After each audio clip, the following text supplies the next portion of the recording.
मस्तपैकी असं चिकनचा पीस तोडायचा गरमागरम. हा हा काय टेस्ट आहे. व्हिडिओ माझी बघा आणि आवर्जून खावा. मस्त ना, भारी झाले भारी.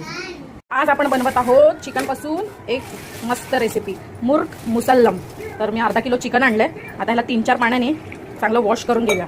आज वेगळी रेसिपी आहे, तर शेवटपर्यंत नक्की व्हिडिओ बघा, तर तुम्हाला रेसिपी ही समजेल. फटाफट आपण चिकन वॉश करून घेऊया, मग पुढची रेसिपी मी तुम्हाला दाखवते. अद्रक लसूणची पेस्ट घेऊया बनवून.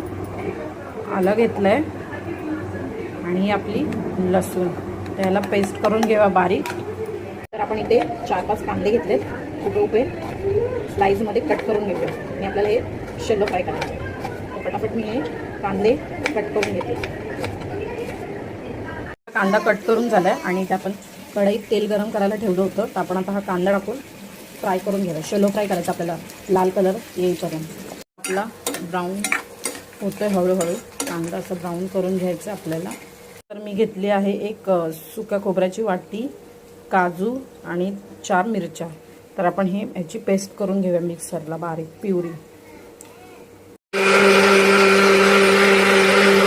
कांदा इथे आपला लालसर झालाय. हा आता आपण काढून घेऊया प्लेटमध्ये. बघा, आपण आता इथे फोडणी देत आहोत. आपण जे तेल कांद्याला घेतलं होतं ना, तर 3 इलायची घ्यायची.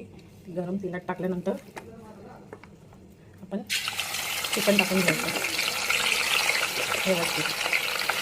आपण 5 मिनटं तेलात परतवून घेतलं. 1 चमचा अद्रक लसूणची पेस्ट, अर्धा चमचा हळद, अर्धा चमचा धना पावडर, काळी मिरी पावडर,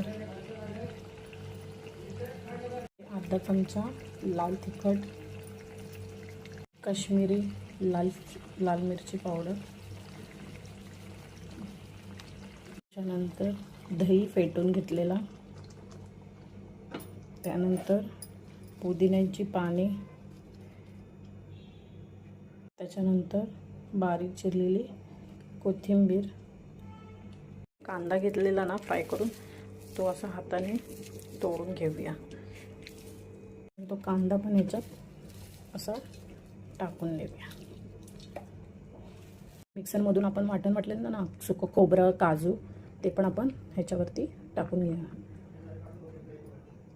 ह्याच्यावर चवीनुसार मीठ. आता ह्याला व्यवस्थित आपण एकजीव करून घेऊया. माझा टोपणा लहान पडला आहे, त्याच्यामुळे आता मला ग्रेव्हीला कमी पडणार आहे. त्याला मस्त व्यवस्थित एकजीव करून घेऊया. मी तुम्हाला दाखवायला विसरली, ह्याच्यात लिंबाचा रस पण टाकायचा होता घाईघाईमध्ये. तर इथे मी लिंबाचा रस पण टाकून घेते.